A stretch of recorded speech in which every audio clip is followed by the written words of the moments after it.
subscribe, like and press the bell icon। एक जंगल में तमाम पक्षी बहुत ही ज्यादा खुशी खुशी और मिल बांट के रहा करते थे। उन तमाम पक्षियों में बहुत ही ज्यादा एका था।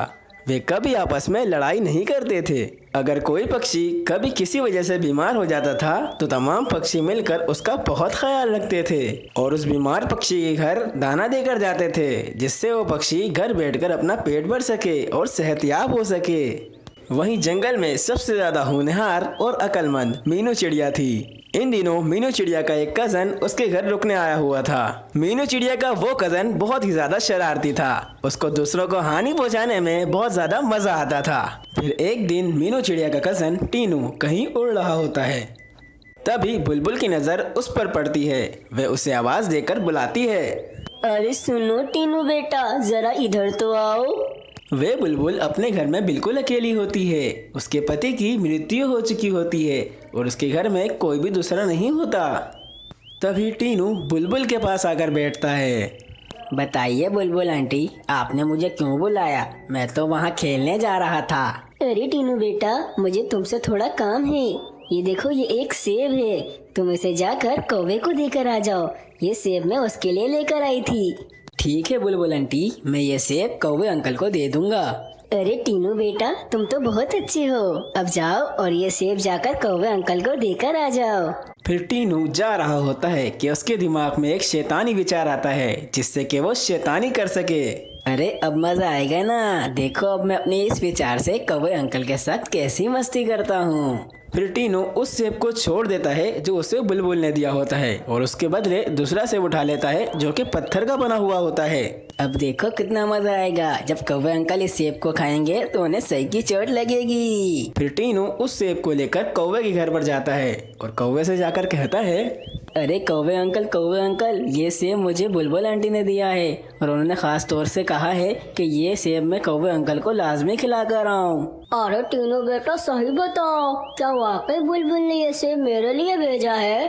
अरे हाँ कौवे अंकल, ये सेब बुलबुल आंटी ने आपके लिए भेजा है और कहा है कि कौवे अंकल को खिलाकर आना, उन्हें बहुत मजा आएगा।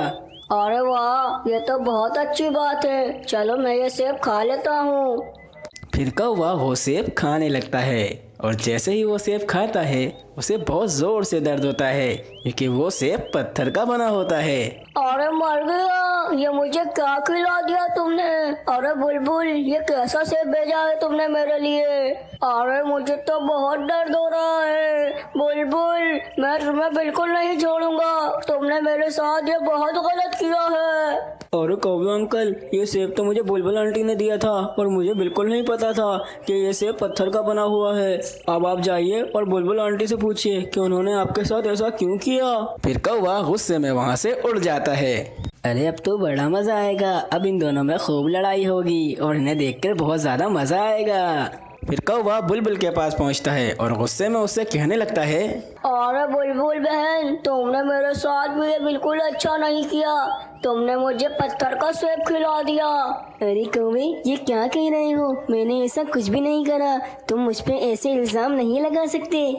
अरे बुलबुल, क्या अभी तुमने टीनू के हाथ एक पत्थर का सेब मुझे नहीं भेजा और उससे तुमने ये नहीं कहा था कि ये सेब कौवे को खिलाओ? अरे कौवे, मैंने टीनू को भेजा था, लेकिन मैंने उसे पत्थर का सेब नहीं बल्कि असली सेब दिया था, जो कि मैंने तुम्हारे लिए लेकर रखा हुआ था। अरे बुलबुल बहन, क्या तुम सच कह रही हो? अरे हाँ, मैं बिल्कुल सच कह रही हूँ। मैं तुमसे झूठ क्यों बोलूँगी? और इसका मतलब है उस टीनू ने हमारे साथ मस्ती करी है। उसने असली सेब को बदलकर पत्थर का सेब रख दिया ताकि मुझे चोट लग जाए। अरे वो मीनू चिड़िया का कजन बहुत ज्यादा शरारती है, मुझे उस पर भरोसा नहीं करना चाहिए था। और बुलबुल, ये टीनू एक बार मेरे हत्थे लग जाए, मैं इसे बिल्कुल नहीं छोड़ूंगा। टीनू बहुत ज्यादा शैतान था। वह सबके साथ ऐसे ही मस्ती करता था। मीनू चिड़िया उसे बहुत समझाती पर वो नहीं समझता था। अरे टीनू, तुम सबको ऐसे परेशान क्यों करते हो? तुम सबके साथ ऐसा नहीं किया करो, क्योंकि तुम्हारे ऐसा करने से सबको बहुत बुरा लगता है। अरे जिसको जैसा भी लगे, लेकिन मुझे तो बहुत ज्यादा मजा आता है। अरे टीनू, तुम नहीं समझ रहे, तुम ऐसा कर करके खुद ही मुसीबत में फंस जाओगे। अरे मीनू चिड़िया, तुम चिंतित मत हो, मैं किसी मुसीबत में नहीं फंसने वाला। फिर टीनू वहाँ से चला जाता है।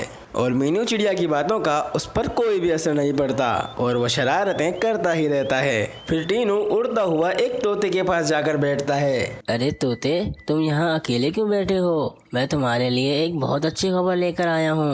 अच्छा टीनू, बताओ ऐसे क्या खबर लेकर आए हो? अरे तोते, तुम्हें मिर्चें बहुत ज्यादा पसंद है ना? मैं एक जगह देख कर आया हूँ, वहाँ बहुत सारी मिर्चें पड़ी हुई हैं।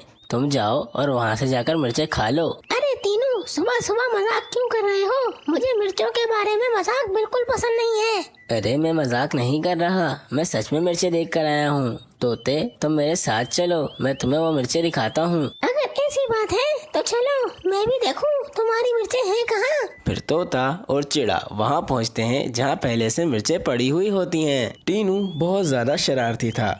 उसने तोते को फंसाने के लिए वहाँ एक बहुत बड़ा गड्ढा किया हुआ था और उस गड्ढे को उसने झाड़ियों से ढक दिया था ताकि तोता मिर्चें लेने आए और उस गड्ढे में गिर जाए। अरे तोते, वो देखो, वो रही मिर्चें। अब तुम जाओ और जाके अपनी मिर्चें ले लो, ऐसा मौका बार बार नहीं मिलेगा तुम्हें। अरे टीनू, तुम तो सही कह रहे थे। मैं अभी जाता हूँ और जाकर अपनी मिर्चें ले लेता हूँ। फिर तोता मिर्चें लेने के लिए आगे बढ़ने ही लगता है कि टीनू चिड़े का पाँव फिसलता है और वो खुद उस गड्ढे में गिर जाता है। अरे ये क्या हो गया मेरे साथ? मैं तो खुद इस गड्ढे में गिर गया। ये तो मेरी चाल थी और मैं खुद ही अपनी चाल में फंस गया। अच्छा, तो ये तुम्हारी चाल थी? तुम मुझे मिर्चों का लालच देकर इस गड्ढे में गिराना चाहते थे? अरे हाँ, मुझसे गलती हो गई। मैं अपनी गलती की माफी मांगता हूँ, लेकिन अभी तुम मुझे इस गड्ढे से बाहर निकालो। अरे नहीं, मैं तुम्हें इस गड्ढे से बाहर बिल्कुल नहीं निकालूंगा। तुमने मेरे साथ बिल्कुल अच्छा नहीं करा है। मैं तुमसे विनती करता हूँ, मुझे यहाँ से निकाल दो। मैं आइंदा ऐसा कभी नहीं करूँगा।